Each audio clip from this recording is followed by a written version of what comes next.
કેમ છો? મજામાં? સુવાક્યની દુનિયામાં, સુવિચારની દુનિયામાં આપનું સ્વાગત છે. મારા મિત્રો, એવું કહેવાય છે કે સર્વસંમતિ એક એવો પડાવ છે કે જ્યાં તમારું નેતૃત્વ કેવું છે, તમે કેવા છો તે છતું થાય છે. આવી જ કોઈ વાતને સુવિચાર તરીકે મેં લખ્યું છે. આજનો જે સુવિચાર છે તેનો વિષય છે સર્વસંમતિ, કન્સેન્સસ, સહસંમતિ.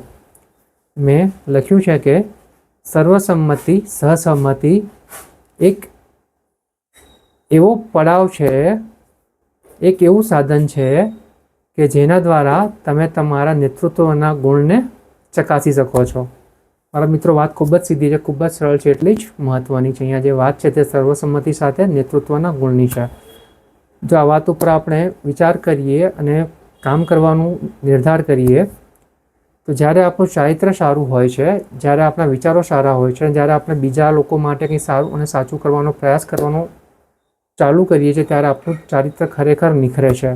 અને આપણા ચારિત્રના નિખારાથી અન્ય લોકોને પ્રેરણા મળે છે અને લોકો આપોઆપ જ જોડાતા જાય છે.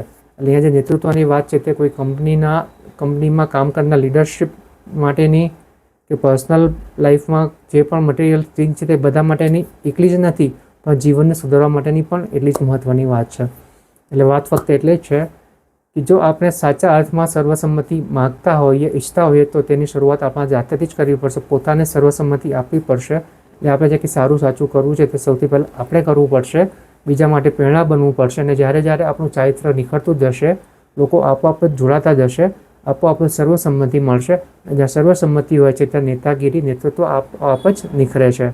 બસ મારા મિત્રો, નેતૃત્વનો આ ગુણની સાથે સાથે સર્વસંમતિનો જે ગુણ છે તે બંને આપણે સમજીએ, દિલમાં ઉતારીએ, મનમાં ઉતારીએ અને આપણા જીવનને નેતૃત્વના ગુણ સાથે ઓર વધારે સારું, બહેતર બનાવીએ. Thank you.